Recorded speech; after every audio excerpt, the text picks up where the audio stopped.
Welcome to the Crimeycade podcast. I am the mad conservative crime writer, Stephen Lucas, former Gamer of the Year 2021, former Pinball Expo champion, 1991 Nintendo Campus Challenge champion, and a recent entry in the Guinness World Book of Records Gamers Edition for 2024 or 2025, actually. Tonight, I have a very special guest, and this gentleman is a name that everybody should recognize as he makes appearances every week on the Galloping Ghost Monday Mystery Streams. This is a time where I think, it's rare that he gets the spotlight all to his own. It's usually kind of plays the MC to the patriarch of the Galloping Ghost Arcade, but tonight I thought, gotta bring in got very up to guests, and I thought it was he would be a great person to bring on, and he had time to do this podcast, although we had to shift dates the day of the week to Tuesday because he's working. I believe he's working on Thursday. But anyway, tonight, my guest, he is referred to by many as the best smoke player in Mortal Kombat history. It's kind of the second. I would like to say he's the number 2 at Galloping Ghost, and he is. I don't know how he got the nickname, but he is known as Wafflez. Welcome in, Tom Nieter. How are we doing tonight? How's it going, guys? Pretty good. Thanks for having me. Oh, let's adjust this so it's not so crazy. Anyway, so the first question I have, how did you get the nickname Wafflez? It was kind of spur of the moment thing. Myself and Phil, GGA Phil Pops.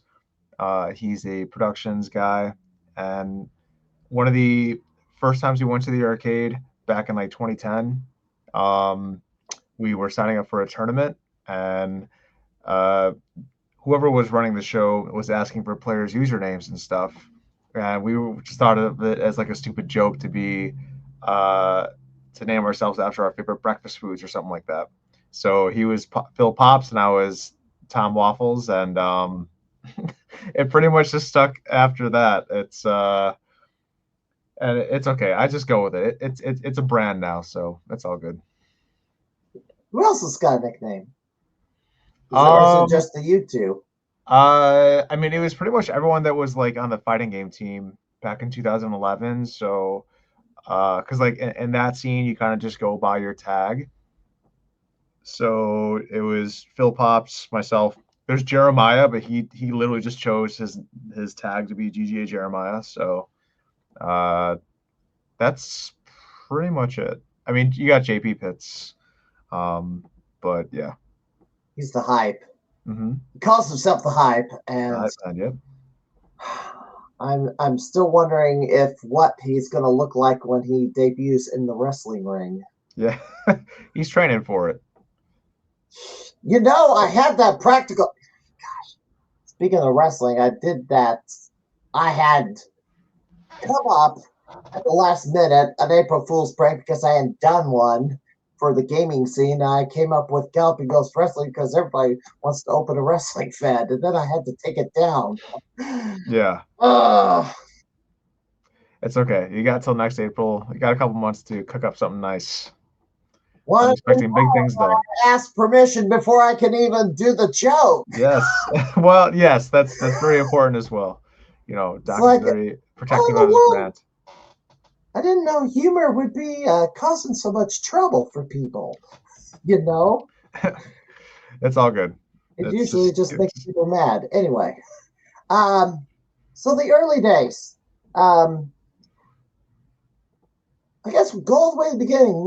You first you appeared at Galloping Ghost kind of in the first, I guess, year one. No, it'd been year two, actually, because it opened in 2010.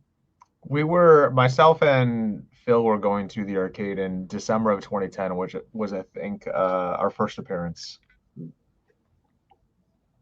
So going back to the early days, you got into, I guess, when you were growing up, like everybody, there was that one game that got you hooked. Mine was Space Invaders. Okay. For you, when you got interested in gaming, what was it that hooked you into playing video games? So like, is this arcade or is this like just It video could be games in any general? arcade or console or both. Okay. I started off with Super Nintendo. It was my sister's console, but I would watch her play Super Mario World like all the time. I would like beg her to have her friend come over to beat the Lion King because it was so ridiculously hard for me as a child. To be honest, in today's gaming standards, in terms of difficulty, it's probably still really hard. Just older games are just so much harder. But yeah, Super Nintendo is where I started, and kind of just went up from there. N64, you know, played all the staples through that. You know, Super Mario or Donkey Kong, Mario Kart, etc. Like Super Smash Bros. All that stuff. Did you now I've played competitively. I've had these tournaments during my college years. Did you encounter any big gaming tournaments back in your day where you got into the competitive scene? I mean, that's how I got involved in the arcade, and a huge, uh, part of the reason why I was probably onboarded to the arcade was because I was part of the first, or Doc's, fighting game team. Team Galloping Ghost. GGA Wafflez isn't just because I worked there; it's because I also was part of the competitive Mortal Kombat 9 team. It's very important I that. guess we're getting a little ahead. I think. How did you Okay. get on the team? Oh, okay. Okay, so kind of backtrack to me and Phil going to the arcade like every single weekend. We were there on a Friday or a Saturday after school. I was probably like 17 at the time, and it was on my way to his house, so we kind of just met in the middle, and it was 10 minutes from me, and we'd be playing Super Street Fighter 4. Doc had a kind of like a not a normal cabinet, like a showcase cab, where there was a little distance. There was like a little section between where the control panel is and the actual cabinet. So it was bigger. It was very much there to attract people to be all like, wow, I want to go try this out. And we would go there to practice for the tournaments that Doc would host almost on a weekly basis. And a few months later was kind of like the 2011 um, fighting game community resurgence. I guess we were playing regular Street Fighter 4, but then Super Street Fighter, or maybe that might have been Super Street Fighter 4. But then I think Tekken 7 came out around that time, Marvel vs. Capcom 3, and Mortal Kombat 9. So it's like three huge names in the fighting game world were releasing new titles, and Doc had created console arcade cabinets. We call them CACs. And Cax. yeah, CACs. I'm gonna remember that one. Yeah, Cax. console arcade cabinets. And he created these custom cabinets for these games, and Phil and I just became absolutely obsessed. And now we are there more than once a week because we're looking to play local competition like it was back in the day. When you are kind of like king of the hill at your local arcade. You put a quarter on, I got next, and then you can see who can kind of beat you after that. And Phil and I just started dominating the tournaments, and Doc was like, "Yo, you guys are pretty sick of this game." He kind of got a round of people. Han was on the original team, and Will or Sunk was on the original team. Jeremiah, of course. And yeah, we kind of just became engrossed into the arcade community. It was pretty cool. They did. So this is like 2011, and the fighting game, the GGA fight team, I guess, formulated about, I don't know when. Probably same like year. Yeah, no. Oh yeah, for sure. It was like around like the summertime, because we like the fighting game community kind of follows or it goes by there are seasons for it. And they're kind of it's based off of like when the notable tournaments kind of happen. We missed UFGT, which was the Chicago-based tournament, but we were a team and fully funded and like together by at latest September, but we were definitely practicing by like July or August. And it's still together today, or is it? No, no. It's I mean it's kind of I mean it in spirit, I suppose. You know, myself, Jeremiah, Phil are all working at the arcade. Shady as well was kind of inducted into the team, like as part of like a new era. But it was, we kind of stopped playing competitively. We just kind of like, that fire went away, and we just kind of started working. We started working, started doing other things, I suppose. How long? I guess how long did the team stay together? The team was together like legit together probably through 2015, up until I'm trying to think of like because I'm thinking of it by like game releases, because there was MK9, there was Injustice, which we played very, very competitively, and we had outstanding showings for. It wasn't just myself, Jeremiah, and Phil. We had other players on the team that went on to get top 8 at the World Championship in Las Vegas, Evolution. And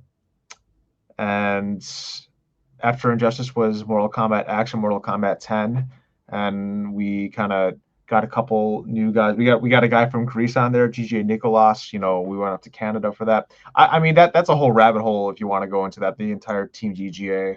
It was an amazing experience. But that's kind of like how I got introduced into and fully fledged into the arcade, and probably even started working there. At least how Doc got introduced to me. The hype JP Pitts wants you to come out of retirement for MK9. I mean, MK9 for me is riding a bike. I can there's a little rust I got to shut off, but whenever I start playing that game, it takes a few matches for me to really get back into it. I'll always forever remember like the main characters that I play. In my heyday, I could play half the cast, right? But at any point, I can kind of just pick up the controller and play my main characters. I have to just pick one character and pretty much stick with it. I mean, if you play like we were playing disgusting amount of hours every single week. I'd go to school in the day, and then I would drive over to the arcade. They used to have like console rooms, and we would be there, Tuesday, Thursday nights, for 6 hours, just grinding away. And then afterwards, we'd go over across the street to Tony's, which was a 24-hour restaurant every single day back in the day. I think they're kind of only 24 hours nowadays on the weekends. They moved down the street too. And they also moved down the street. But in 2011, 2012, they were right across. And it was kind of just like we were a small, tight-knit family. And we were all guys that had a common goal in becoming the best. And it was one of the most, fun times in my life. So I guess my next question is, why Smoke? He was cool. He was fun. He was. I thought he was really strong. I was such a noob when it came to fighting games. He was my first one that I ever like kind of took to competitively. And actually, funny enough, the gentleman who just opened up an arcade, Uday Kumra, we were playing with him back in 2010, early 2011, and he kind of taught me and Phil how to play fighting games. You know, he Hmm. would be kicking our butts on the Super Street Fighter 4 arcade cabinet and showing us a thing or two. And uh, you know, I got the guide, and for Mortal Kombat 9, the day it came out, my mom bought me like the deluxe edition, so it came with like this giant PDP stick. I forgot what the PDP stands for, but it was like the bat top with like clunky buttons, and it was just like kind of like this big package that came with MK9. I slowly graduated to more comfortable controllers, and uh, but anyway, Smoke just looked cool. I don't know, and he was really strong. I wanted to play someone that was really strong. The character I wanted to play as is not even available because it's a secret character in most games. Noob Sabat. He was in that game. That's actually Phil Pops' main character. Noob Well, is 9 it is, yeah. yeah. And actually, he wasn't in X. He was in 11, and now he's in Mortal Kombat, like the newest one, number 1. Um, Noob's a cool character. He's kind of just like a fun little throw-in, you know, by the developers, right? By Ed Boon and John Tobias, because their last name spelled backwards, right? So, uh, Noob's cool. And actually, I think in later games, if I recall, part of the reason maybe why I chose Smoke was because Phil wanted to play Noob, and in like some of the earlier 3D games, like Smoke was technically Noob and Smoke were the same character. Like Smoke was Noob's like little clone thing. So because we kind of signed up as a team, more or less, in a fighting game tournament, it's kind of, you know, you're all up against each other. But you know, he was Noob and I was Smoke. Well, Noob, the 2-hit combo, he basically launches himself in the air, emerges from the ground to grab his opponent, and then drop through the ceiling and slam into the ground. He bounces, and then you throw the uppercut, and the uppercut connects, which does about a quarter damage, quarter of the life bar. But that's, or at least I was using that in Ultimate Mortal Kombat 3 for the Genesis. Oh, okay. It's not in the arcade game because it's a locked character. Now there's the plus ROMs out there that unlocks the secret characters. Yeah, And I'm not too familiar with the older games, but the I know he was in. He debuted in number 3, I think. Is that what you said? it was Ultimate Mortal Kombat 3, the Genesis version had a lot of extra ninjas that are not available in the arcade edition. Ah, okay. That's Like cool. Rain. Ah, yeah, that's awesome. Rain's cool. But did you play the early, let's say, you played 9, 10, 11, did you go back to the original trilogy No, to try them out? I guess tied in with like why I was I gotta just go encapsulated with the arcade was and we had them available now, but Doc had the achievement books, and I just got so obsessed with beating all the achievements, and I was playing the crap out of the original Mortal Kombat's because I'm pretty sure there was an achievement for either beating each one individually or all of them in one. And that's as far as I took it, playing wise, was just to very casually. I just wanted to beat all the bosses or all the characters in the entire game. I never really like learning the game in and out. You know, like JP is on the first Mortal Kombat. I can't even tell you how to do a special move on one of the characters. I was kind of just mashing. It wasn't very serious. Isn't that what we all, when we're not familiar with a fighting game or all the special moves, button mashing is basically what we all do. And of course, now I gotta learn this game and all the moves, or at least get good with one character, so I at least maybe have a chance. Because Chris Placky's going to be in there, and he has the world record on MK, the original MK, and Doc says he can push the score even higher. Yeah, there's very small room for improvement. Placky and Josh and the likes they're raising that bar pretty high, and at a certain point, it's kind of just like milking rounds, making sure double flawless is just a given at this point. Getting a double flawless on every single character, but that game is. I will say this: playing the AI is different from playing a human. So, Placky he's got the execution. He knows his stuff with the characters that he plays with, but he's also very used to the patterns that he studies on the AI, and a human will break that. They'll throw a curveball at him. So I think you guys have that advantage. Yeah. I would just you also gotta be reptile. Well, yeah. Okay. Well, I mean that, but like again, they've started the game. That's kind of just second nature to them at this point. It's different than playing against a human. You can, learn the special moves, learn some patience, and you might give him a run for his money. I don't know. That's gonna take a lot of learning for me. Well, yeah. Josh, apparently it took him like years to even get to the point where he could even challenge the MK score. I'm not too sure about. I don't know his past history with playing the game or taking it seriously, but kind of like, once you're able to sit down and really study a game, there's tons of footage, luckily, on that game in particular online that you can learn from. So, like, the barrier to entry is kind of lower than a game like, I don't know, you name some random proto set that we have. There's not much information out there.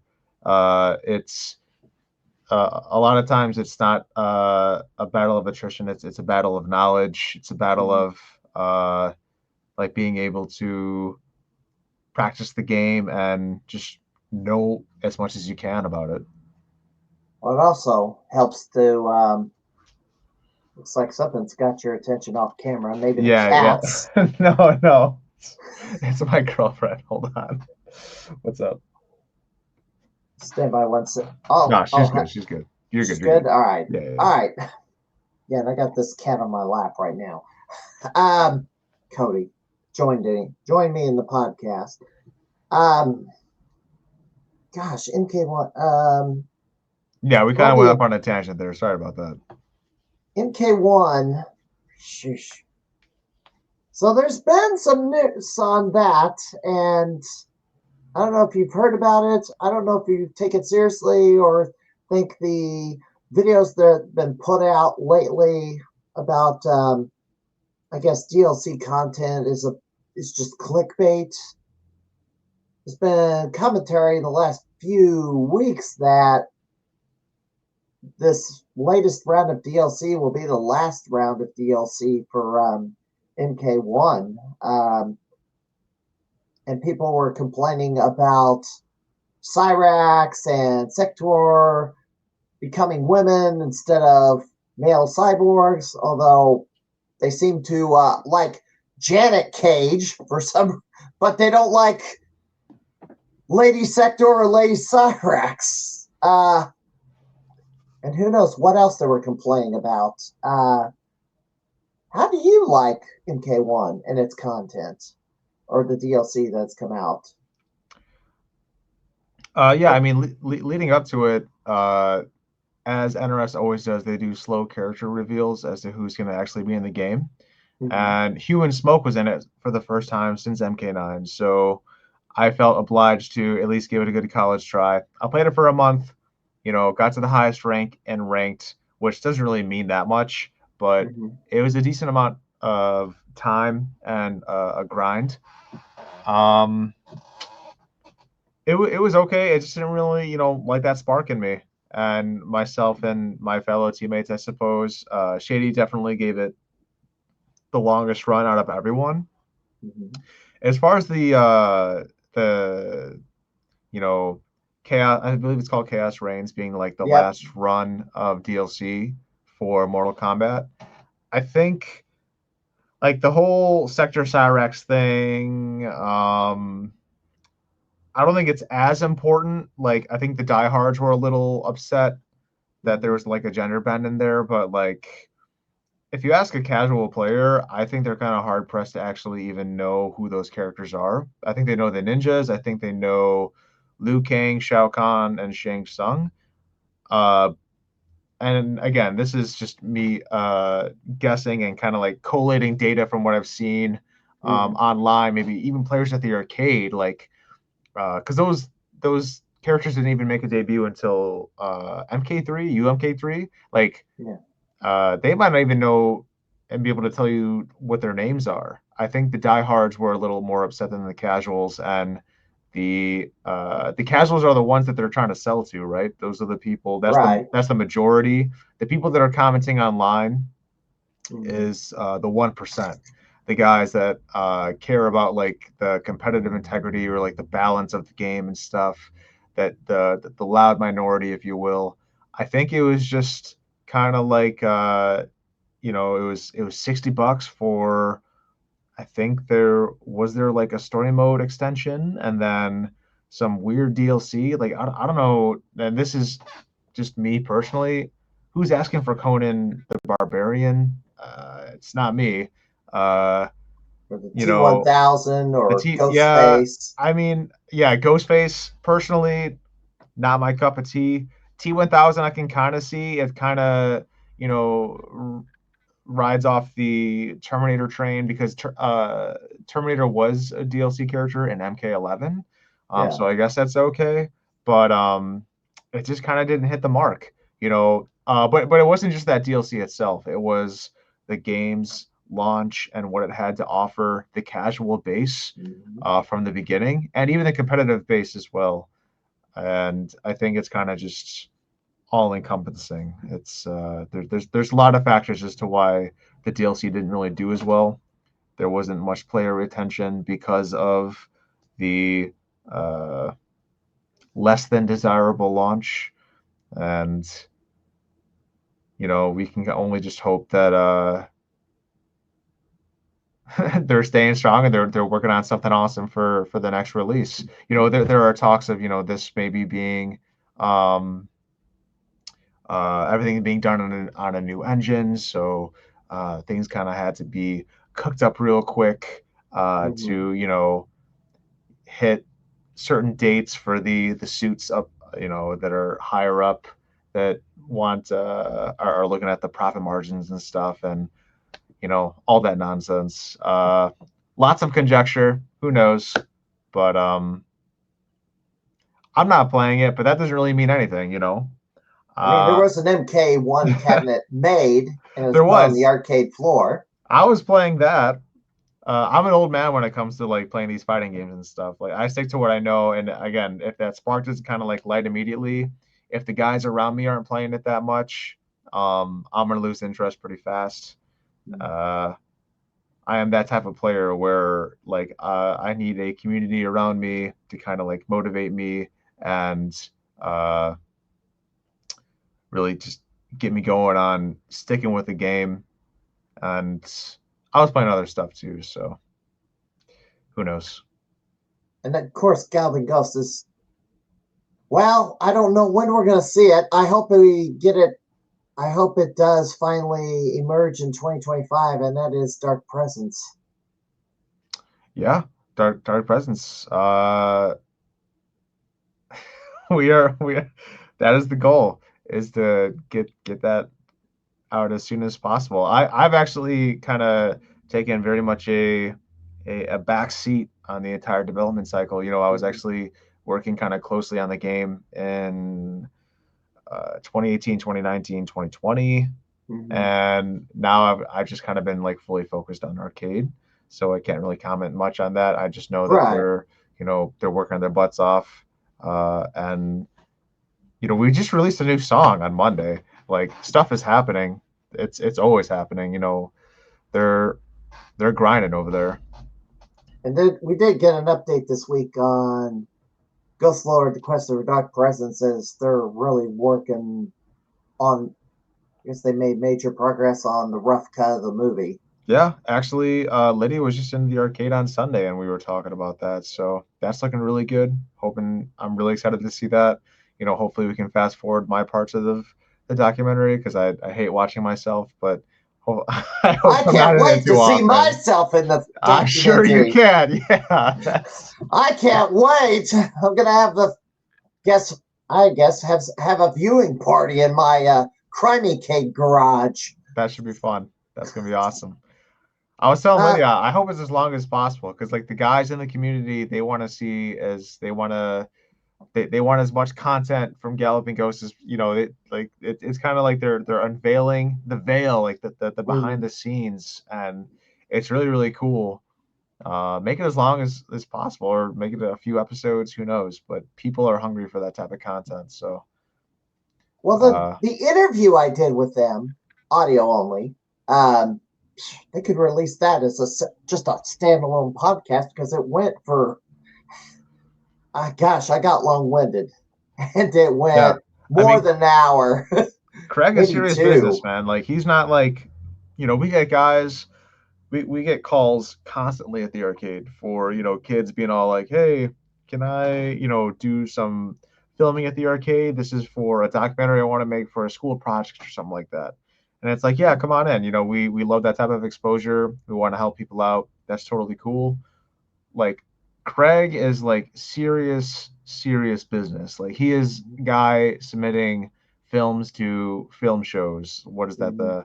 I don't know, the Summer Fest or something like that. Some festival, film Yeah, festival. He's like one of Summer those Film guys. Festival. Right, Yeah. exactly.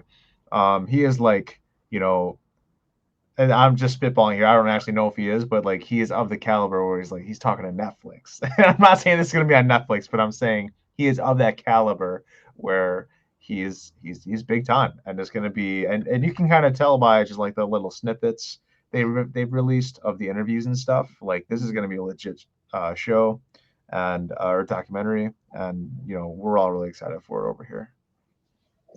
Um. So I guess the other question. Gosh, circling back to the fighting game team. Yeah, Was I'm it taking you way off around? course. I'm sorry. No, it's fine because we're gonna hit a bunch of. It was kind of. It wasn't that far off course. Uh, was the Team GGA in existence long enough to enter Combo Breaker, or was Combo Breaker more of a recent creation? Yeah, I mean, so Combo Breaker used to be UFGT, so they kind Mm-hmm. of just changed hands and who was running the event. But nah, I mean, Doc was so ahead of his time in terms of like creating like a sponsorship around like a sponsored group of gamers to fly around, drive around the entire country, fully comped. We went to a ton of tournaments. We were on the West Coast, East Coast. We went to Atlanta, Georgia. We went up to Toronto, Canada. Um, Saint Martin, it's a Caribbean island. Uh, Mm-hmm. we went to Vegas. You know, Doc at a loss, I'm sure, did it for the love of Mortal Kombat and the fighting game community that he kind of cultivated over there. Sponsored a group of guys that had a dream of becoming like awesome at a fighting game, awesome at video games. Doc is a huge proponent of that, obviously, through kind of what he tries to facilitate through arcade and stuff. Um, Mm-hmm. and he was just all about it. So he was just like, yeah, let's go kick some ass in Las Vegas. And we get out of the airport. He's got a limo waiting for us. Like he was balling out. It was so cool. And uh, he hooked it up. We were going everywhere. It was tight. See, when I was growing up, I think esports. There was an esports league. I think not may have been fighting games. May have been one part of it, but it was just one part of it. I think there was what is it, StarCraft or what is it, I mean, StarCraft or something StarCraft like was a that. legitimate esport. There was StarCraft. Yes. There was League of Legends. There's I don't know. I'm trying to Call of Duty, Halo. There was like a bunch of stuff that MLG picked up and stuff. And actually, MLG picked up Mortal Kombat 9. Funny enough, that was kind of part of their fighting game division, along with Soul Calibur 4, I think, and Yeah. one of the recent King of Fighters. I don't know. Capcom was kind of fighting MLG about bringing their game to light and uh, over there. So that kind of sucked because that was kind of like during the time where Street Fighter 4 was like booming and Yeah. the grassroots tournaments were absolutely like that was the marquee event over there. Yeah. Um, but yeah, Growing up, yeah, I wish I was into that, but I had to like. It's kind of like you had to have the latest and greatest, and then was there places where you could set up and compete? It's like I didn't have this Ethernet connection or T1 lines. It was just on 56K dial-ups mm. still.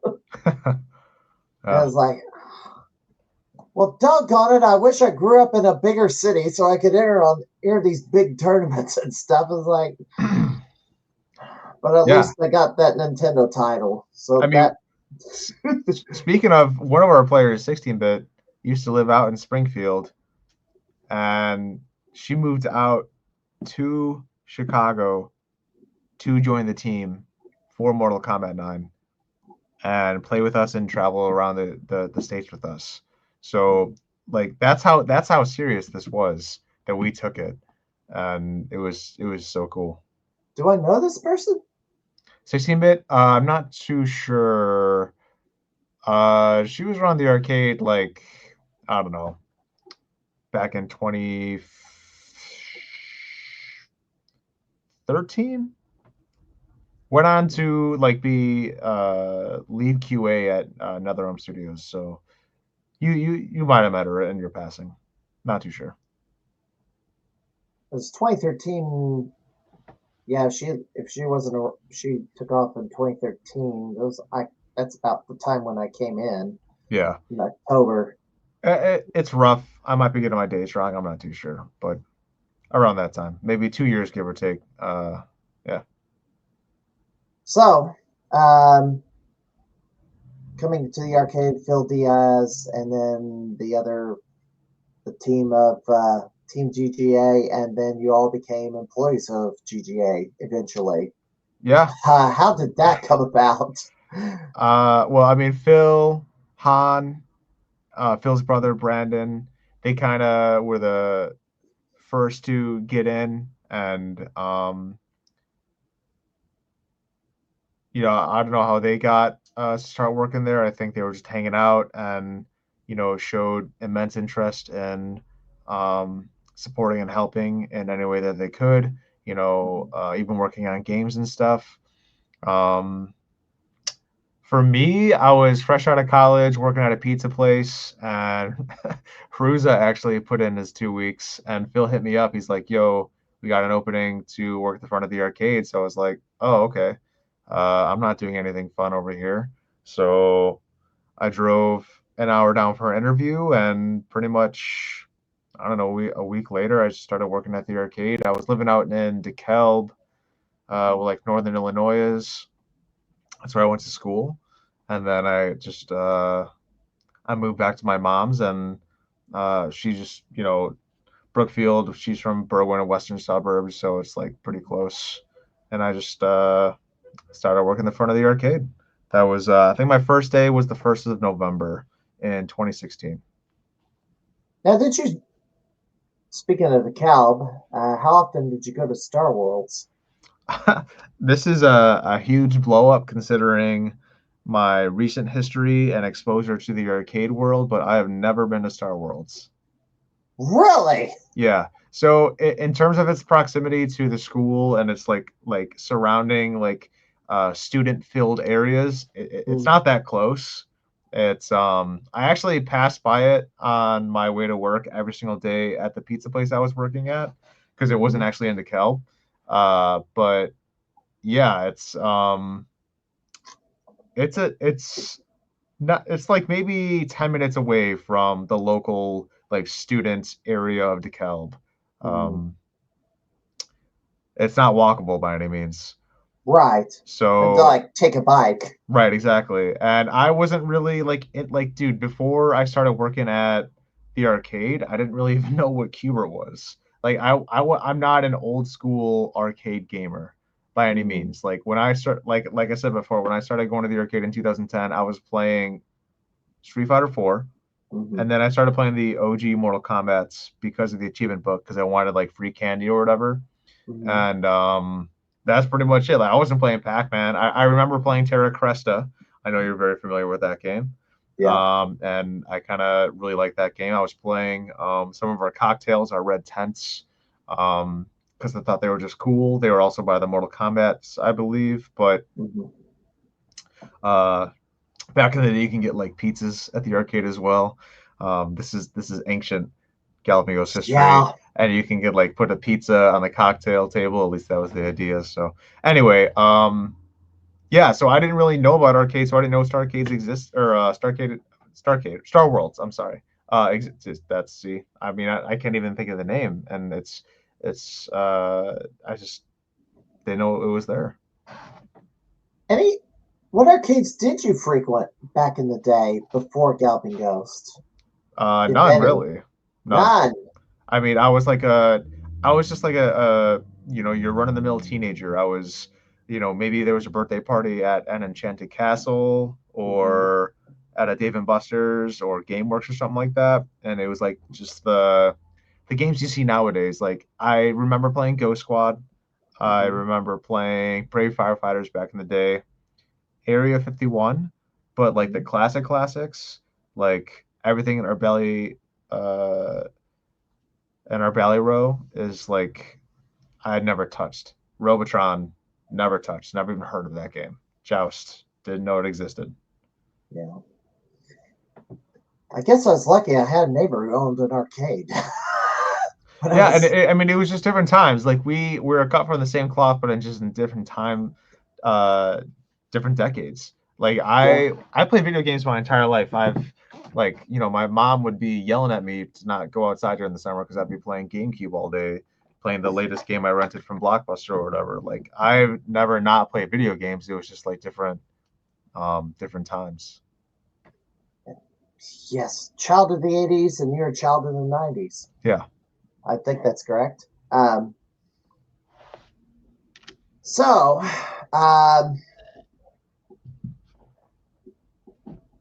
well, you signed on with GGA. What year is? You said 2015 or 2016?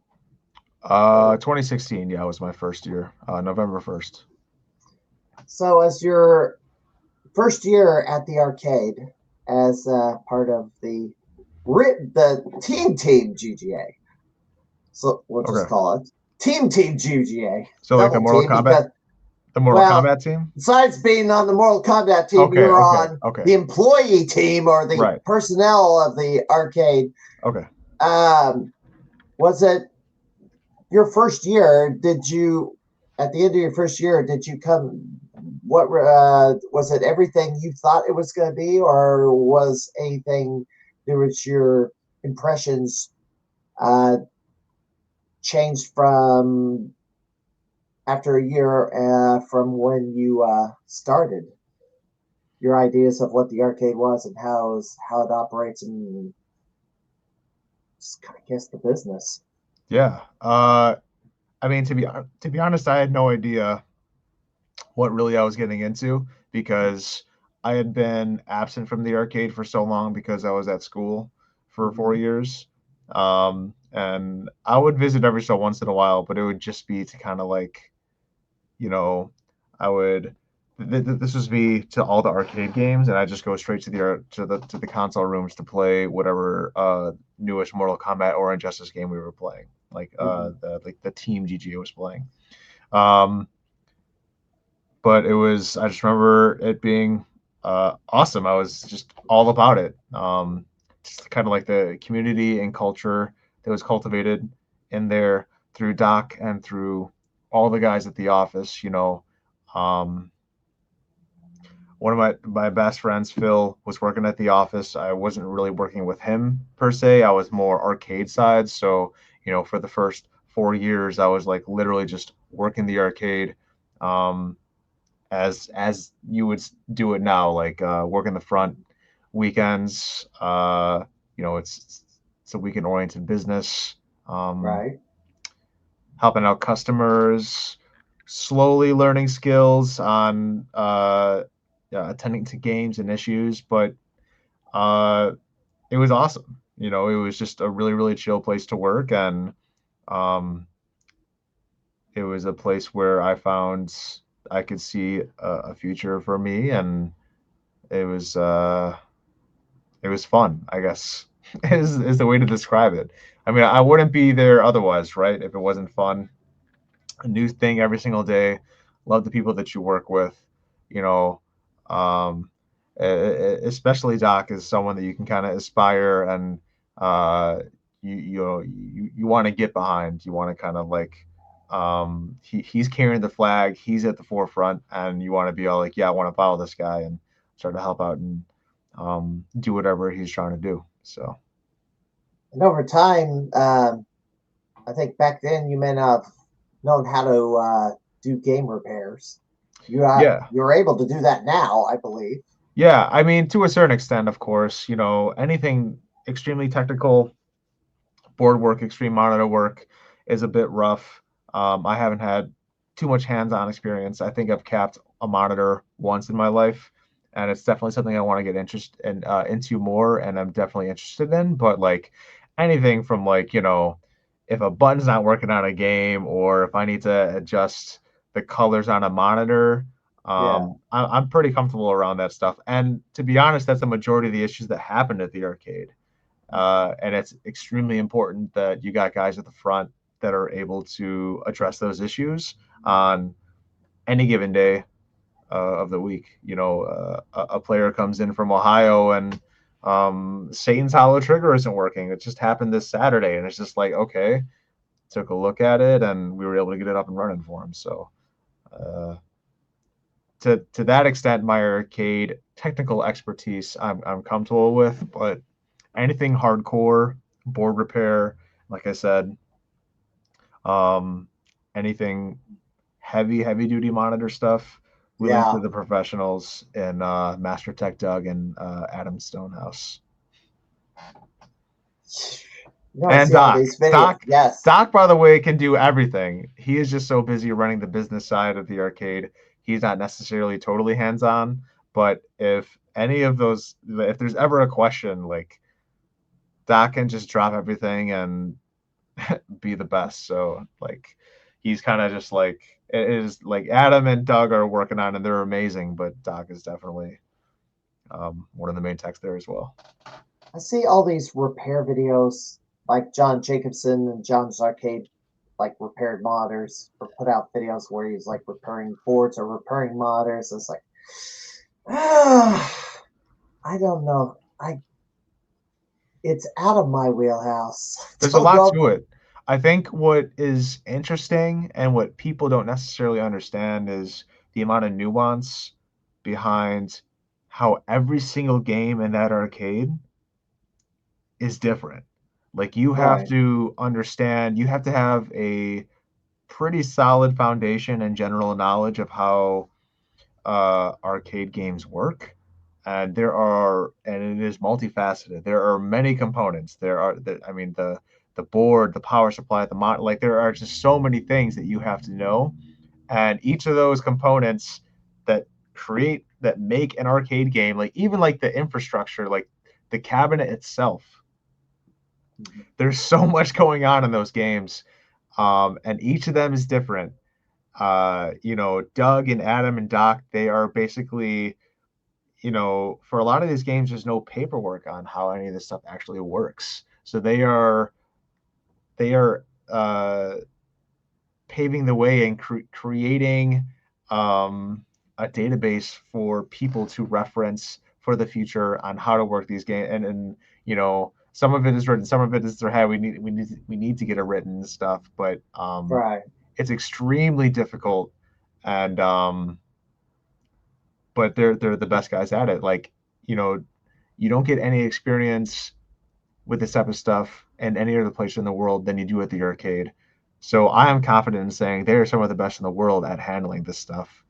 because of how much exposure they have to the uniqueness of the games that we have at the arcade. And I mean, what they're doing is just amazing. It's really, really crazy when you look deep down into it. Like, you can look at how to recap a monitor. There's a ton of repair videos out there, but there's a lot of nuance, and I can't even articulate what goes on because I'm so naive and I don't really understand.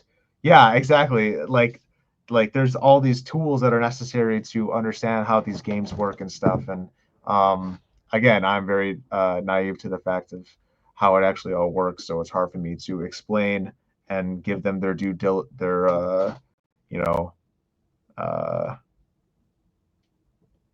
the props that they deserve. I'll say my stepfather was a ham radio operator, still is. Uses basically works on circuit boards with and soldering irons. And it's like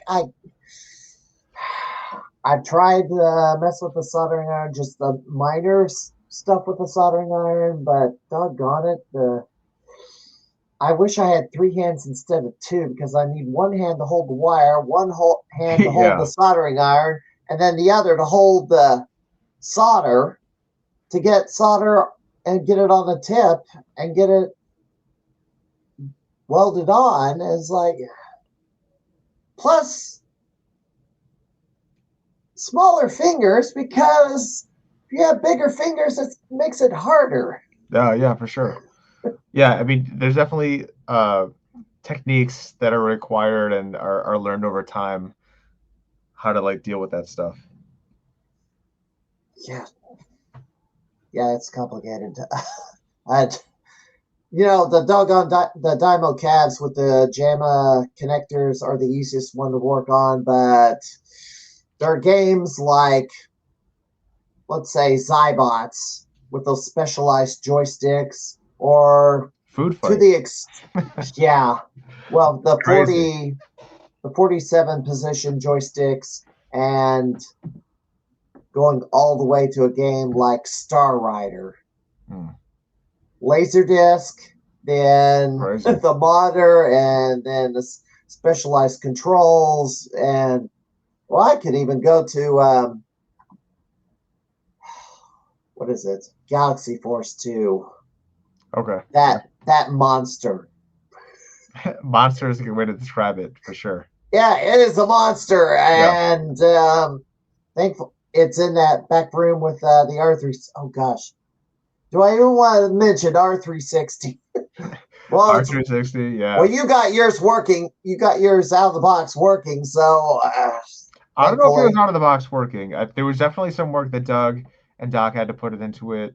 Um, I don't know the exact details on it. I just know how we got it and how we got it off that stinking truck.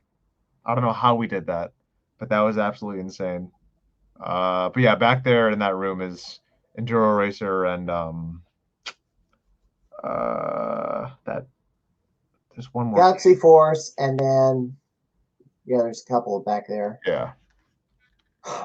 Tracy, yeah, be glad that you didn't get the one that was found in the field in, I guess it was in the UK. I think Ireland, maybe. Somewhere out there. I mean, the R360 fan group on Facebook has posted stories about that one. Yep, I guess it was Ireland. Yeah. Thunderblade is the other game we had back there. Oh, okay. Yeah. And the last time I played it, I think there's a chunk of a seat was missing. Possibly still the case, but part of the reason why it's kind of secluded, it's going to be in the like big Sega room, and all those games are good to go, I believe. So it's kind of just a matter of time until we're kind of. I know the last time I played Enduro Racer, the control panel was messed up. Yeah, that was a huge issue as well. Unfortunately, being a public arcade open every single day and allowing everyone, we are very kid friendly, and sometimes they can be a little rough on the games, and especially a game like that where you were required, like, the controls force you to kind of like pull back on the Yeah. right, exactly. So people see that and they think they can just go hard as possible on it, and they might bust it up a little bit, but Well, if there's a bolt or two missing, that makes it worse. possibly could be And true.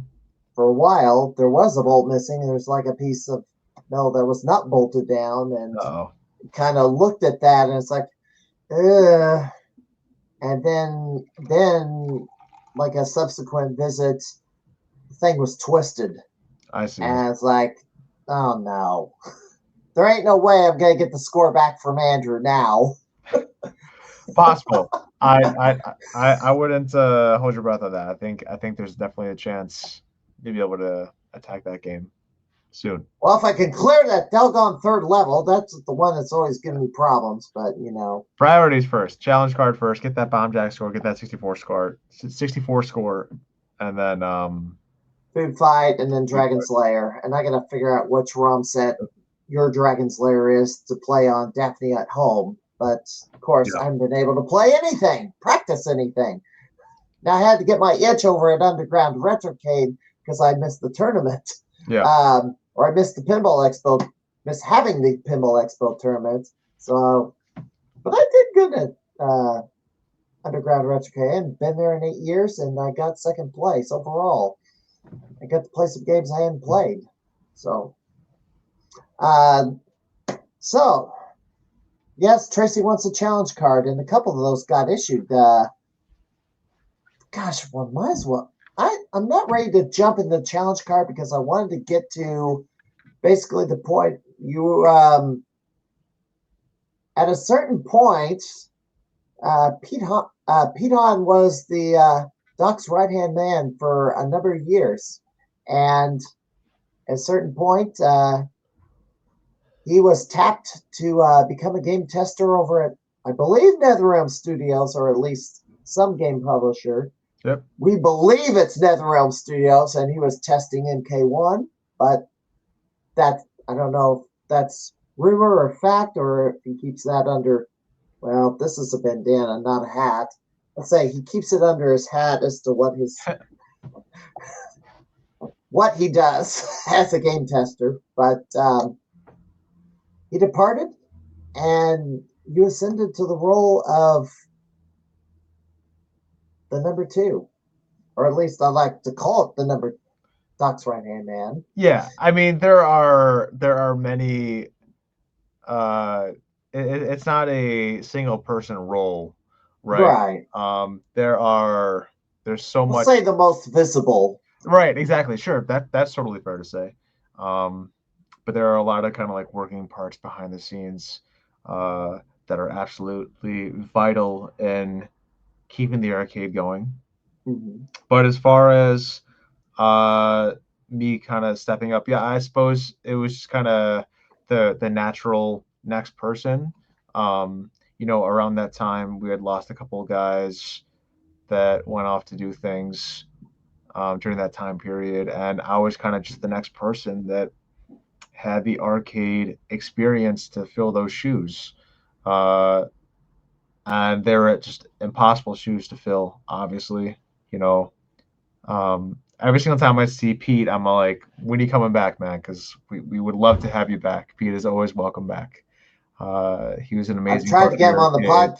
podcast. That'd be awesome. I mean, Pete is It's not going to happen, unfortunately. he is all in on the arcade community, scoring wise, community wise, Galloping Ghost Arcade wise. He was absolutely a vital piece of the puzzle that really helped the arcade thrive, and he is sorely missed and will be welcomed back at any time that he wants. But yeah, I mean, uh, it was kind of just the next step, and I naturally kind of just fell into that. Luckily it was a kind of a slow time for the arcade. It was during COVID or whatever, so um, things were.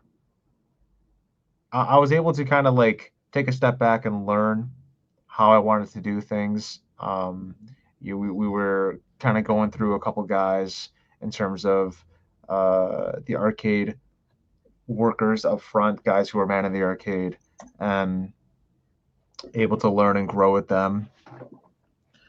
There's And a lot of guys I met over the years, and it's yeah, like I haven't seen for a long time. I know some went to bigger and better things. Mike McCarty, for instance, works for Namco. yeah, he's at Namco, and he was one of the original guys. He was there before I started working there. And Mike and I, we would sometimes close together on Friday nights. He was mainly a closer at the arcade, uh, and he was awesome. But yeah, he pieced out. Pete pieced out, and it was pretty much just Maurice, Zach, everyone was just gone, and then it was just me. So I was kind of just like the next, like the obvious choice, I suppose. I knew how to run the arcade. I knew how to run, simple things as running the register or turning on the arcade, doing all the dailies. Every single time we turn on the arcade, when we flip all the switches, hit all the power strips, there's 30 or 40 games that need attention before we actually open the arcade doors, right? So all the guys that knew that information left. That information is extremely valuable, Right. and knowing it and being able to teach guys that are coming in, and yeah, it's kind of just happened. The number two thing though, like there's a lot of guys behind the scenes that are doing a lot of work and helping this place run and grow and thrive. So it's I guess it's just I'm just the one that you see. I'm the one that you're talking to. I'm the one on stream. I'm the one talking up front, running the counter or whatever. But it's a skeleton crew, but it's like every single person kind of carries their weight and is equally important. So it's very important for me, at least, for everyone to kind of acknowledge that there's more than just kind of like the faces of the arcade. That one song, the first day that Galloping Ghost Arcade opened to the public post-COVID, or well, not post-COVID, but the day that the arcade was allowed to be open to the public during the midst of the pandemic. I've I had hoped that someone would walk through the arcade with a camera, just panning the rows as the machines just power on, while in the background the classical song, the classic sympathy Dawn, was cranking up in the background. Da da da da da as the machines turn on. As like For some people, I'm sure that like that goes on in their head. Like if they were able to see the place kind of come to life every single morning, I'm sure that's what they would be thinking. Stuff like that, we've always joked around and talked about maybe creating a video like that. Because like for us, from our perspective, it's like, yeah, I see that every single morning, but someone that's not there every single morning would think that's the coolest thing on earth, right? So it was crazy. and then the other part of this, and then there's the opening, but also the closing, and it's like it's rare for the public to see all the games off. Yep. I'm one of the it's because you'd have to pretty much stick around until you walk around and shut off everything, which is not, unless you're a good friend of the arcade, the general public is probably not going to see that. I managed to be one of those who got to see what it looked like with all the games turned off, and then it's like, did you enter the back? Did you no clip into the back rooms? Yeah. And it kind of seemed like that, sort of. It's interesting. It's kind of eerie for some people. It's a liminal space, but it's cool. If we're not gonna kick anyone out like we have a policy where if you're playing a game, we're not going to turn it off. We're just going to turn off games around you. So some Yeah. other people have been able to experience that, I'm sure, but um, it is kind of weird, especially if you've been in there all day and you got all that noise, like pollution around you. Pollution is a bad word because it's not bad by any means, but it's just noisy in there. And then Yeah. it's kind of all quiet, dark. It's cool. Close down the arcade. I'm there every single Saturday, pretty much. Hit me up. It's a good time. It's kind of cool. It's late. It's like 2:30 in the morning, and you might have work in the morning, or you might have a Unless long it's drive.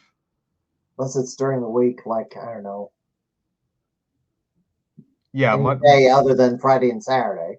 yeah, Sunday through Thursday. It's not too late, but yeah, it's cool. Okay, I think I should. Well, I was gonna. I think we already touched on it. All you do at the. I was gonna. Next on my list was what all you do at GGA, and we kind of covered most of it. Oh, But yeah. the other big thing you do is score revealing. Okay. I mean, you are a referee, so you take the Mhm. videos. We were talking a little bit before the stream about it, and context of the challenge cards. For anybody watching this who hasn't really score chased, um, can you briefly tell everybody what they have to do to kind of get in on it? Because they may think, oh, I need to do this, or kind of open the gosh. If you're talking about twin galaxies, pull the cab out and show the doggone circuit board, which is not something a GGA employee can just do at a drop of a hat. Right. I mean, general rule of thumb, obviously, everything has to be done on one credit, so there are no continues. Right. Um,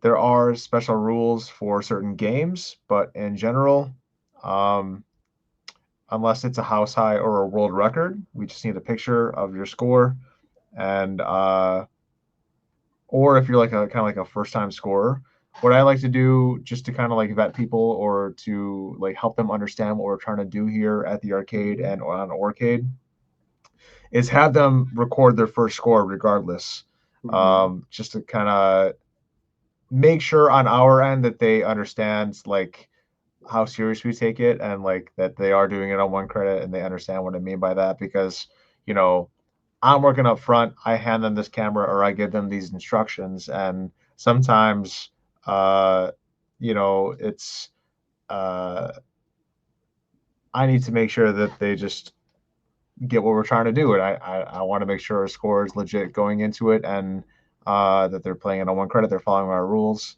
And it's pretty much just as simple as that.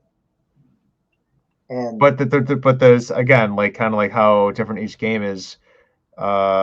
Working on it, each game is so different. Scoring on it, there's an insane amount of nuance to a lot of these games. Certain games do require recording from start to finish. It's always important to ask a ref or look on orcade.com for rules or tips on how to score on a game. So yeah. and if you're gonna go for a score and you're gonna play a game like Super Mario Brothers, you gotta read. You got a lot of Well, that's a an lot of example. reading to do, but Yeah, that's the extreme example. that's an extreme example. Yeah. For a game like Miss Pac-Man, it's pretty straightforward. You just drop a coin in and just play it until you lose your last life. Yep. Luckily, a lot of the games don't really enable you to continue. It takes a lot of knowledge and a lot of time working there or just being in the scene to understand which games do that. Um, I personally suggest you just record regardless, just in case you get that one big game. Who knows?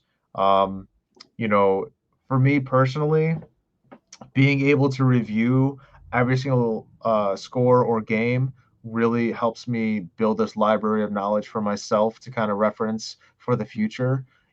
Seeing Ben Fall's kill screen on Donkey Kong Jr. he just got. Like I learned a ton about that game.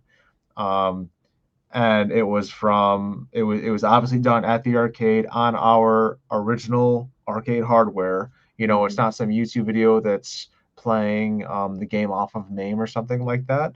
Right. Arcade only accepts scores on original arcade hardware. So when you kind of cross into the realm of MAME, you kind of get it's not exactly a one-for-one replica. There could be some issues just in how the hardware or software operates as opposed to the ROMs you download from the internet. So that information is invaluable, and I love it, and I always suggest people just record regardless.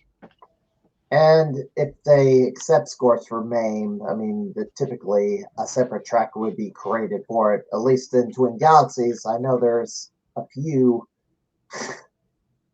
older entries in arcade. There was like somebody ran a crap MAME tournament where they come across basically those crappy arcade games. Which is hilarious. I mean, it's true. Some of them are kind of crappy, but it's very, very, very important to differentiate the two. They are two separate platforms and should not be held in the same light, or they need to be separate. I think a few of those crap MAME games actually ended up on the arcade floor at some point. A board was found, and possibly, yeah. I mean, those games. I mean, it's part of arcade history, right? Like, I personally would love to have all those crap game tournaments. I don't like, it's cool to play them every so once in a while. Like, why does no one ever hear about this game? Because it didn't sell, because no one liked it. But it's here, and it tells a story, and it's just cool. I know Matt Hall does this weekly stream where he plays. It's called Push to Reject, games that weren't, I guess, well known, and he basically plays about 5 to 10 games a week. That BBH? Yep, or BBH. Okay, yeah. Matt Hall, Matt Ray? No, it's Matt Hall. He's out like towards the West Coast. I mean, once in a blue moon, he'll make it over to Chicago and put in a few scores. And yeah, he took two of mine. I think he was in 2023 because he was here for Combo Breaker, fighting game tournament, and I think he took Willow, he took Blood Brothers, and 2 other games. Space Bomber. He was really into Space Bomber, maybe Space Bomber. But no, obviously he's he's a killer. He's absolutely crazy. And you can kind of, he proves it almost on a daily basis on his stream. He is one of the best. Double Dragon 3 would not be in a crap MAME tournament because there is no scoring in that game. Ooh, interesting. No, we'd have to make something. Scoring. It's just like you play until you either beat the game or run out of money, I guess. Very interesting. See? Oh, really? Wow. Okay. Don't tell Jimbo that. Well, okay. Poseidon made the arcade floor. I did play it, and it wasn't too bad. I mean, but it caught the attention of some of our regulars, so that's cool.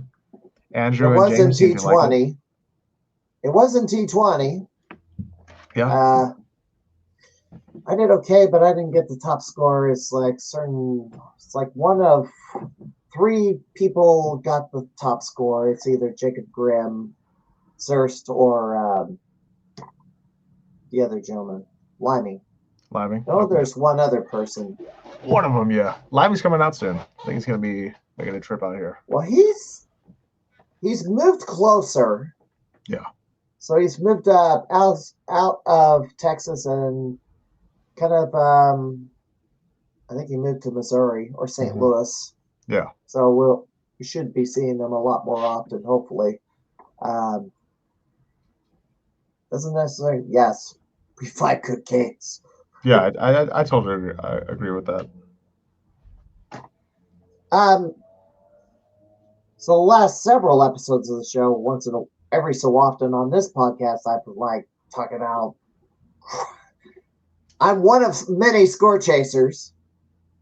I'm just trying to at this point, keep up with the pack because, Andrew's run away with it. Although he has not gotten to the magic number of 200 house highs yet. He got to the closest he's gotten is 197. Well, every time he tries to ascend to that number 200, somebody knocks off one of his scores, and then he has to proceed to take it back. So his ascent to 200 has stalled. I don't know if I thought he would have gotten to 200 by now, but he has surpassed James White on tokens. Well, I think maybe the challenge cards maybe have veered him off course, possibly. He spent a lot of time on that millipede score, and road blasters for some odd reason. I think he was just that was more Andrew being stubborn on getting that road blaster score, but he's been focusing a lot on those lately. Well, he wants to get those scores so high that they can't be beat, which is I a smart thought, thing to do. I think that's very smart. Although JJ Squawkers, I thought it got it that high that it couldn't be beat, and then somehow he somehow gets an extra 100,000 points, which I haven't got anywhere close to that. Yeah. And he's not also even there a few days a week, as opposed to you having to travel 3 hours. But yeah, no scores so unbeatable. No score is unbeatable, right? I mean, that's true. I mean, unless it's like a bad dude's 999,999, but well, it can only. Who knows? Funny thing about bad dudes, the American runs, the points are more generous than the Japanese version. Okay. So the track would have to be the tracks would if you had the Japanese version of Bad Dudes, you'd have to create a separate score track because you can finish below the maximum because the points aren't as generous. And the cutscenes are better. Yeah. As is Roston, the Japanese ROMs, the cutscenes are better instead of the generic. I don't know Very why important. Very good. Ruined them for American audiences, but they did. Scoring, you verify the scores. How often do you have to deal with scoring disputes? Because I've had to dispute. It's like I get a score and then I get them. I've seemed to have them DQ'd a little every so often. Every so often. I mean, the thing about that is that you are a player, so I guess I'm just ignorant. I don't know. No.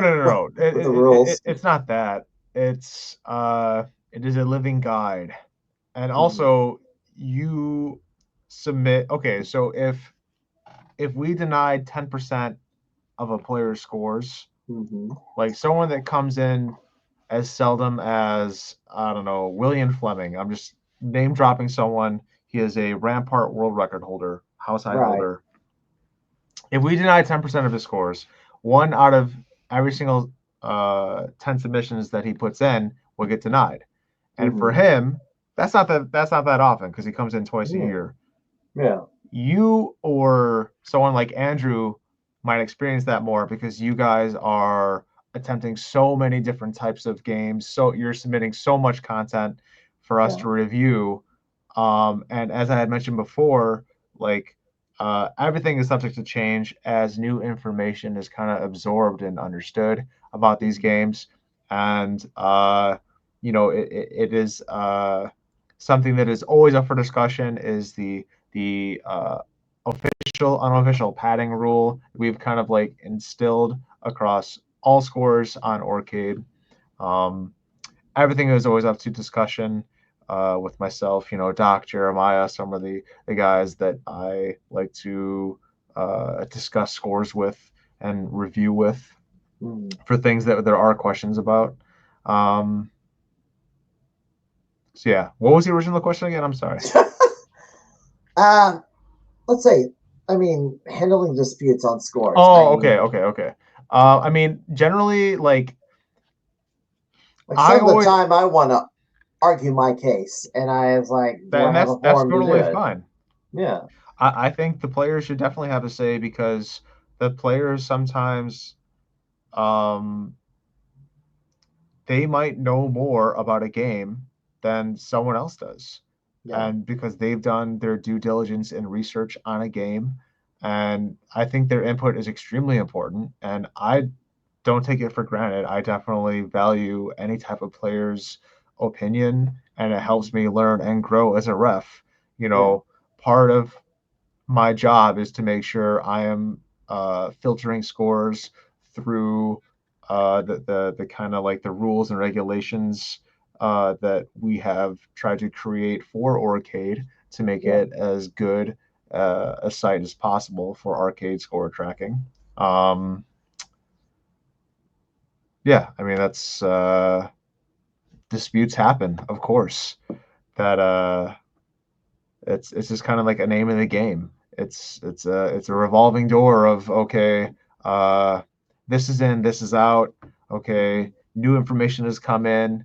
We're going to be approaching the score this way. You know, when Orcade relaunches, we're going to be revisiting every single score in the Orcade database, especially scores that were put through Orcade or elsewhere um, at the arcade that don't have video or photo verification. You know, things are coming to light that might not be able to be 100% proven Yeah. that are legitimate scores. And we want to make sure everything that's listed on that site is as legit as possible to kind of like uphold its integrity. Um, So it's, Claudio asked about Ninja Gaiden. yeah. Let me touch on that one. Yeah, so our Arcade Wars is separate as our challenge card scores separate from Orcade. So if you're talking about the score that was entered in from It was like Garcade. it, Somebody submitted 350,000. No, it was one up Australia I that think I submitted think it was it. the gentleman that holds the arcade world record for it regardless. And it was actually they are I believe they're playing that game on not the Ninja Gaiden but the Shadow Warriors, which I think we are actually separating because we Mhm. don't know in full the true differences between the two. So I think the score that Jim Patcher put up for that score recently is considered a world record. I could I be can wrong on tell that you the though. reason why the Shadow Warriors name is in play is because for some bizarre reason in Europe, I guess ninja is a dirty word, which is why the Teenage Mutant Ninja Turtles are called the Teenage Mutant Hero Turtles. So they called, Interesting. yeah, it's kind of doesn't compute in my mind. Why is the word ninja so offensive to Europeans? Yeah, I don't know. This Weird is culture stuff. It was you know, it's marketing guys trying to do everything in their power to sell a game to arcade operators and stuff. So it's whatever they're doing over there. I don't of know. course Creates Contra. They sense. also replaced Bill and Lance with robots and That's called awesome. it by a different name for the European release. This is the Arcade Wars game. Speaking of that, Arkanoid. Should be good. It's I a mean, game anyone can play. The yeah, like the skill floor isn't too high, so anyone can kind of get into it. it's it's like breakout. It's breakout, but at a much higher level, with a lot more bells and whistles. I was surprised to see that Ben False put in that DK Junior score because I thought Underground Retrocade put in 800,000. It was like, there's the dagger. No, Nah, no. Ben coming in, he was at the arcade. I know he was gaming on that for at least 6 hours. Yeah. Um, I had visited the arcade before I started my shift at 6. I saw him there grinding it out. I came in at 6 and he was still there and he was doing it on a Saturday. And nah, like Ben is outstanding and we really appreciate him kind of coming to bat Now for Galloping Ghost. the funny thing about that DK Junior score is like 1.1 million. Yeah, for him to take the real world record which is held by a gentleman by the name of Ray Finkel, he would have to score another 400,000 because the world record, at least on Twin Galaxies, is somewhere 1.5 million and change. It's insane. I mean, he's gonna. I don't know. It was a kill screen, so there's gonna be some crazy point min maxing that he's gonna have to do if he actually wants to tackle that. But I know he is probably top 3, if not top 5, Donkey Kong Jr. player in the world. So Looks it's like kind of he's okay. There we go. Yeah, he's saying in chat he was probably having a couple too many kids bumping into him and stuff. So that's not even his personal best, I believe. So he was just all like, "Yeah, let me just get this out over with." And it was good enough to take the arcade world house high. yeah, So, okay. What do we got? Oh, let's go to challenge cards. I mean, I have other stuff written here, but I want to talk about the challenge cards. So I got 4 games to go on mine. I know Bumjack's giving me some trouble, so has Dragon's Lair. I guess maybe I'll have better luck on an actual arcade cabinet than playing it on the 60-1 or the emulators, because I'm like watching these other videos. They're like bumping the wall and then it's like tapping the jump button repeatedly, trying to get that multiplier icon to pop out so they can get that up to 5. And plus collect all the bombs in order, which is not easy. They make it look easy, but they also like their scores like are several million points, and House High on arcades not even crossed 1 million yet. I think Jim Patzer has the score at GGA right now. yeah, I believe so. So the unanswered question about the challenge card. Now, there's been a few that have completed the cards, the first ones. Andrew, Jose, who else? Tony DeRose, Benjamin, yep. Brandon. So the ones that have completed their cards, they're on the level 2. Now I've heard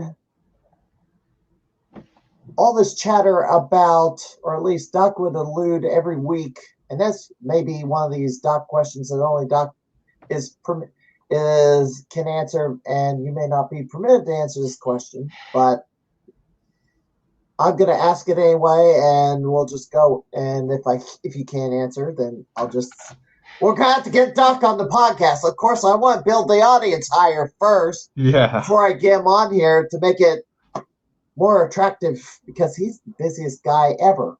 Mm-hmm. Anyway, they complete their level 1 card. Let's say I complete my level 1 card. I supposedly asked to grab one of these level 1 cards from one of the people, let's say from King Cam.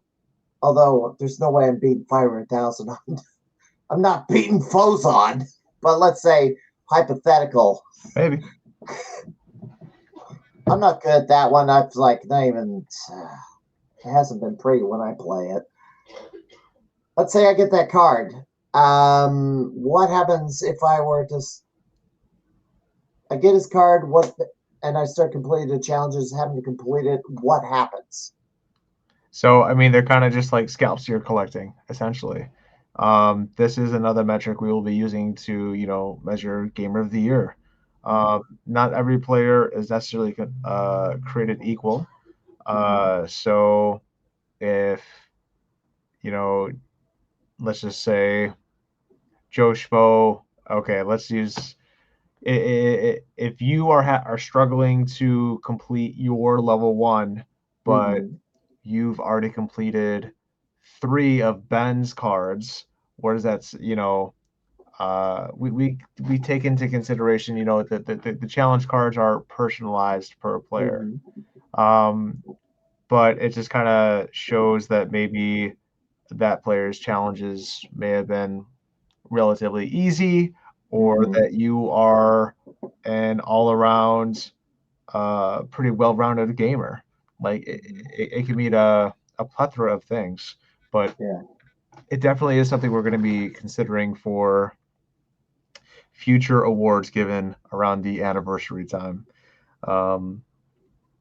Yeah, it's very important for at least the original design of the entire system.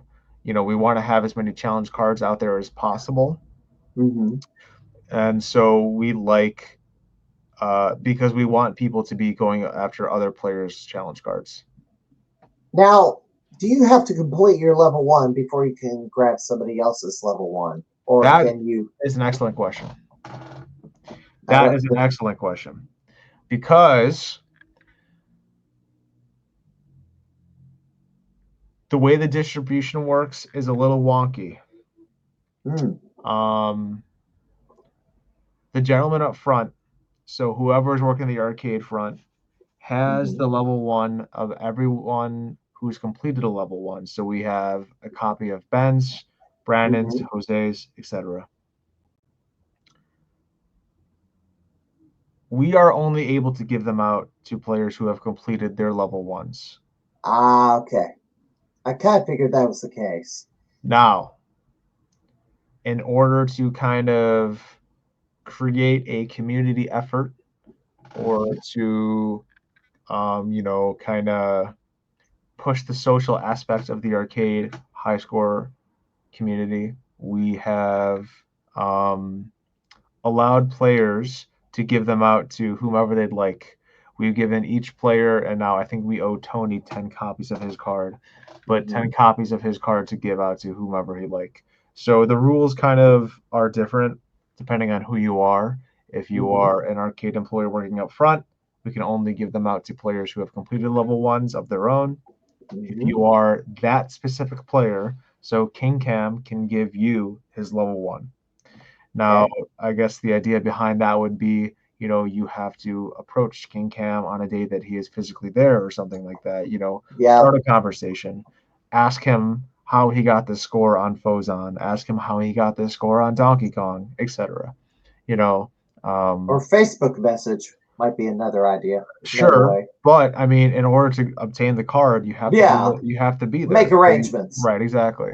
So we want to, you know, kind of create a cool social aspect that these cards kind of help gamers revolve around, and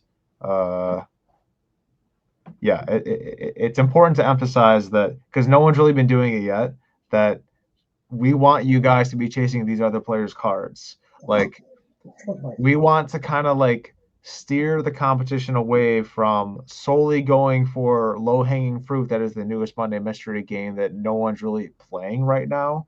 Like if you're getting a house high on on Katsui, like, not that you would, because the players at T20 made that score freaking almost impossible for anyone that's not like a connoisseur. 37 million. It's insane. Zurst, Pearl, etc., Liming, Kiwi, like they're outstanding Smash players. So, but we'll just use that as an example where it's just like, okay, a couple guys are playing that game and the house high / world record is now at like stage 3.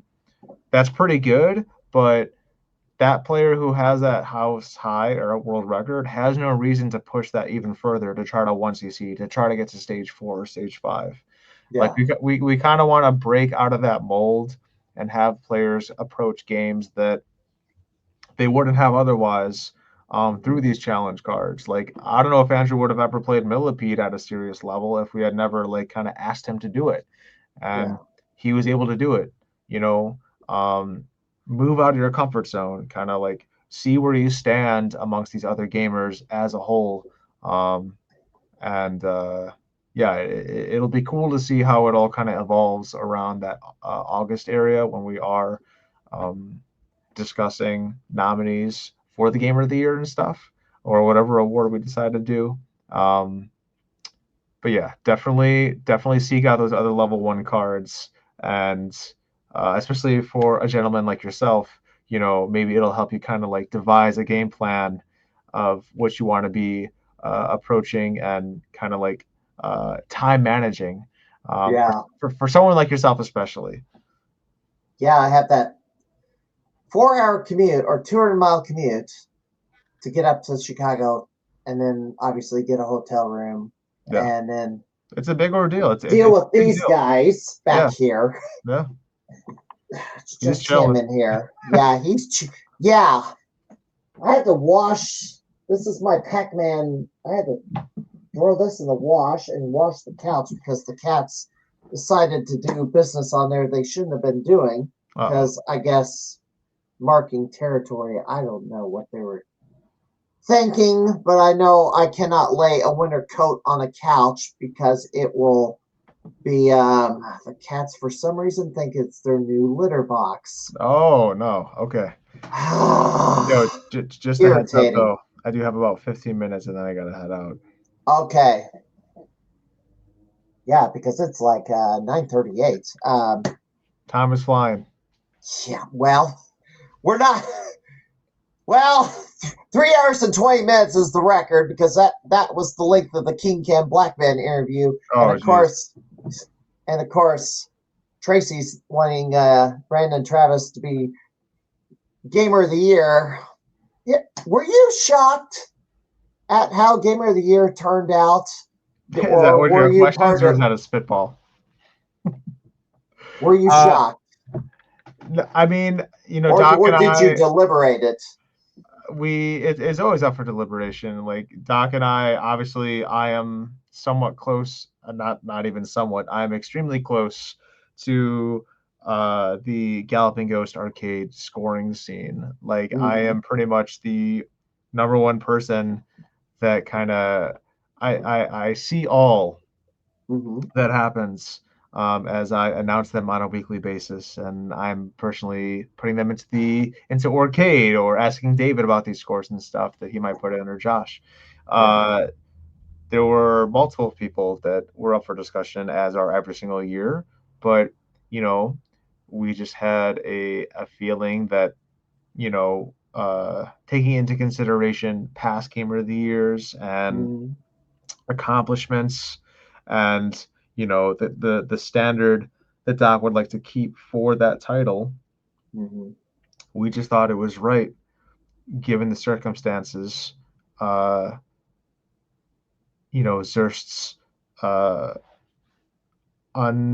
his consistency and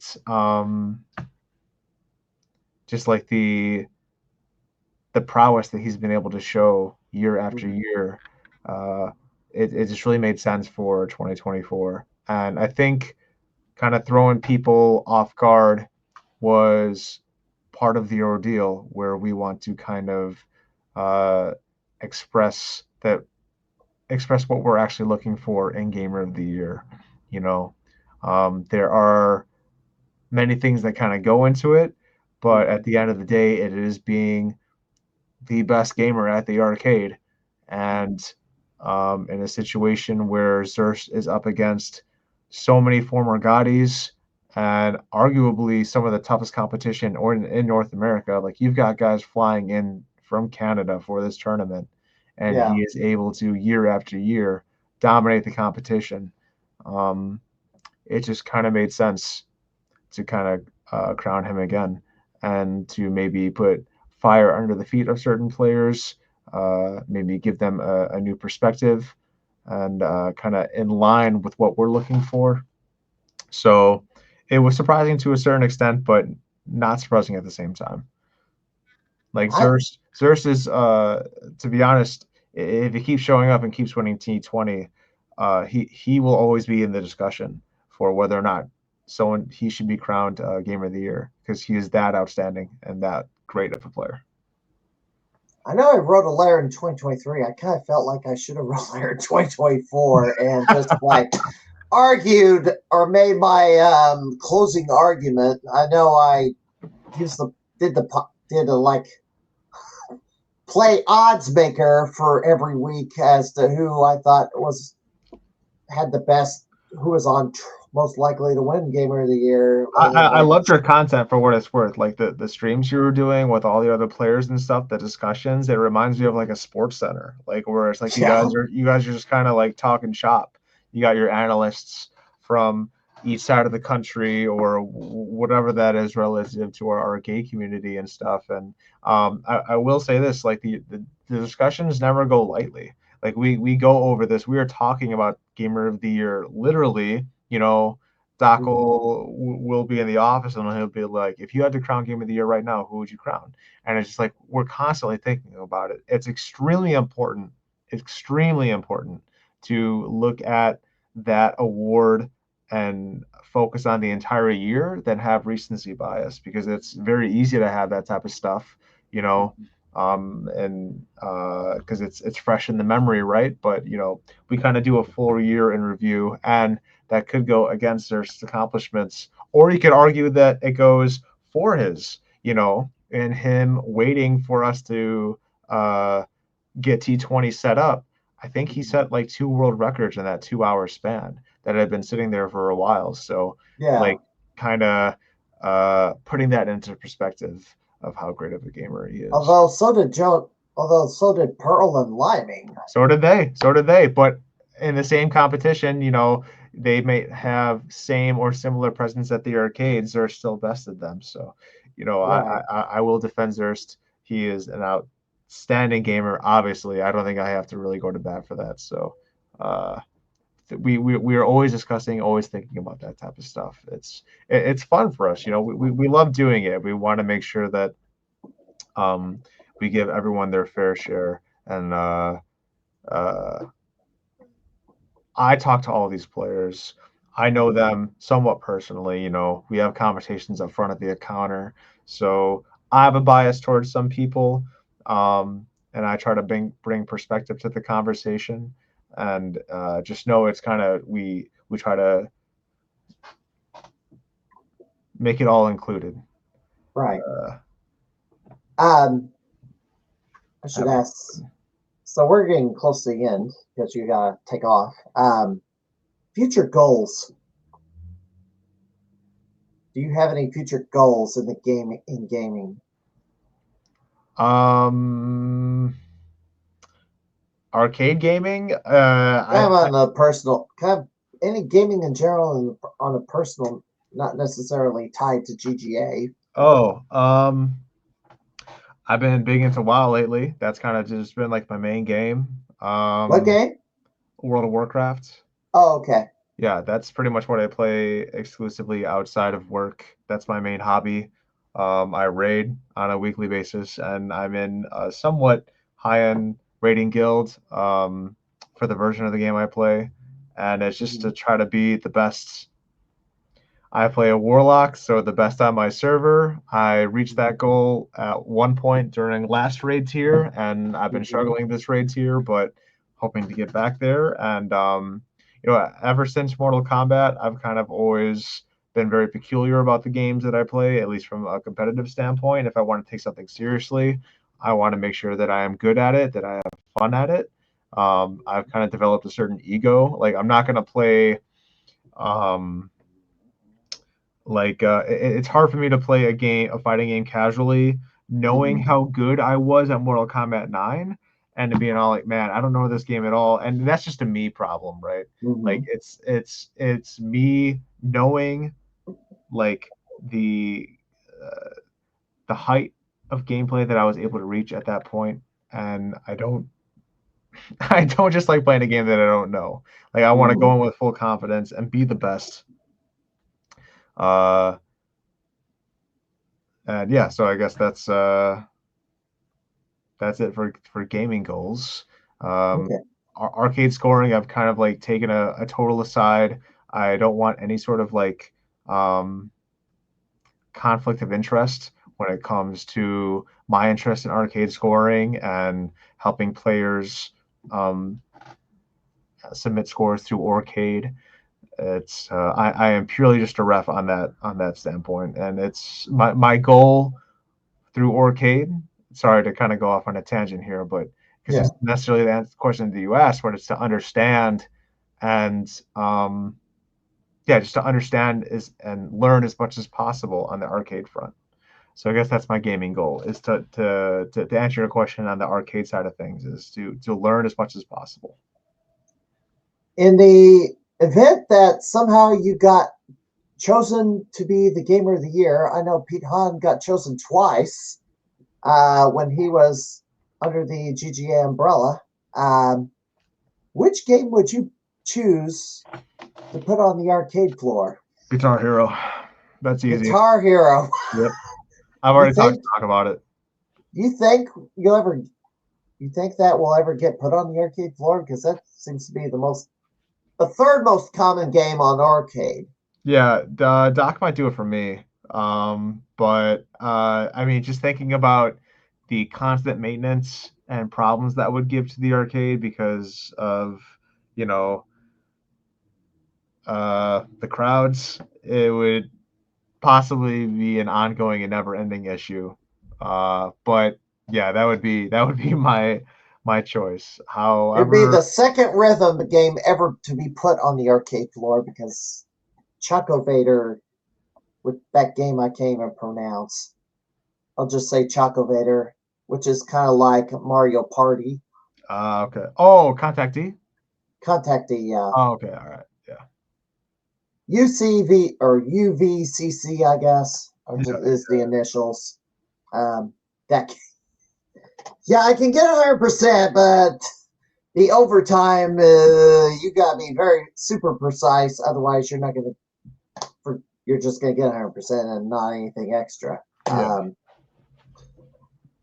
All right. I guess I had a few things on here. Oh, favorite game. These are just minor questions as we're running out of time. Because Yeah. I'm just gonna get those out of the way because they're just layups. Favorite game at the arcade is, I mean, it's again kind of going into that fighting game ego that I have about wanting to be the best at the games that I actually want to apply myself towards. It's Lunar Rescue. Mm. I love. I just I don't know, had a random knack for that game. Don't really know what it was. Outside of that though, I love shmups in general. I'm not very good at them, but it's kind of just I have a pretty decent foundation, so I can kind of play any of them. Okay. I've been playing a lot of Mission Craft lately. Finally, just on a whim, kind of just one CC'd it. So and you kind of just loop that game in order to get the score. You just play as long as you can, I believe. So Mission Craft is great. Batsugan's kind of got some RPG elements into it where you level up your ship. That's a great shmup. Samurai Aces is amazing. And Street Fighter 4 is probably one of my favorite games. So I'd say Lunar Rescue, Mission Craft, and Street Fighter 4. And I would ask you most underrated, but you'll probably say Lunar Rescue. Most underrated? No, not even that. No, most underrated game. So that's your question, most underrated game? Yes. Okay. I always tell people to go play Snacks and Jackson or Chicken Shift. I love those two games. Like there is so much content at the arcade that people just like 99% of our customer base they play Rampage, Galaga, Pac-Man, whatever. Like they don't really know these hidden gems that are in the arcade. Right. And I have such a soft spot for games that are like take a unique approach to the game design that aren't just another Pac-Man or Galaga, like regurgitation or like the idea of that like gameplay loop, and those games are amazing. I think everyone should go play those games. All right. Tom, I want to thank you for coming in tonight. Um, yeah, arcade. We didn't even get to this. So we're going to have to. A couple of things I saw in arcade that I think need attention. Like the Monday Possibly. Mystery game is in there in arcade twice. Oh yeah. There's I two mean, entries for it for somehow. I, Somehow. I know why, but that's okay. We'll take care of that. It's all good. I know I have. I still have like some editing privileges on there, and I've like moved the because the scoring track was created on the recent entry, just moved the arcades over. So it's just like, and then put another game on that. And just, but yeah. Then the other issue, because War of the Worlds had a new house high. Well, John Lyman's still getting the points for that because there's a second identical scoring track. Yeah, we need to combine those tracks still. Yeah. It's on the list. We'll probably get to it this week.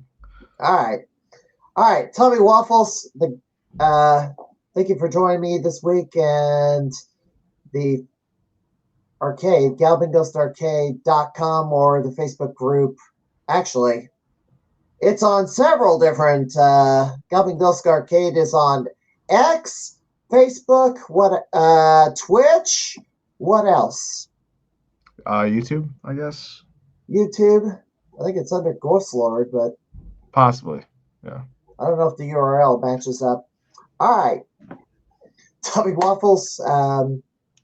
Hope to see you around the arcade soon. And I'm always there. Yeah, I've stolen Doc's line. It's all good. It's of course, I think everybody wants to say that to a fellow gamer. So I guess it's all good. But I will be there the weekend before Christmas. I will be there. I'll see you around, man. Hope excited for it.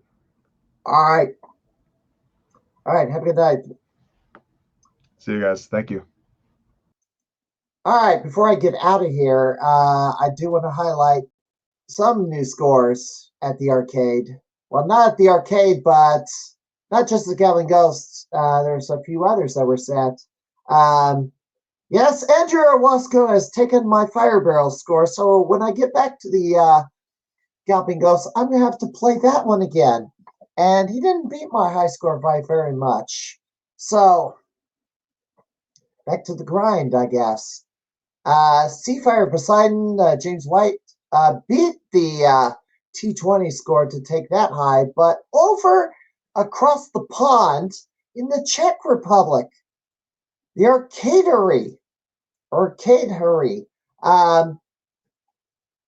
There's let's see, I gotta catch up on this comment.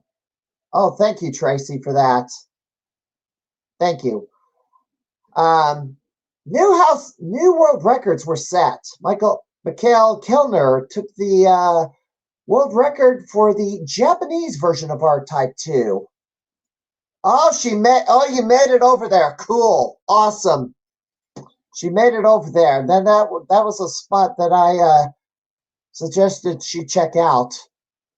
The Japanese version of R-Type 2 is much harder than the American version, because one of those levels is kind of hard to pass, and you're probably going to bite it on that level. But Mikhail Kunner got a score higher than the arcade high. Night Slashers, Martin Kolar, broke the million on Night Slashers. It is also higher than the arcade score. This was, by the way, submitted to Twin Galaxies for verification. Mikhail Kellner also took the world record on Ghost Pilots, surpassing 2 million. The arcade high is only like 800,000. And the holder of that, I believe, is Tim Vanderkolk. And the chase for tokens continues. Andrew Wask, no change in the order. Just Andrew's just adding tokens there.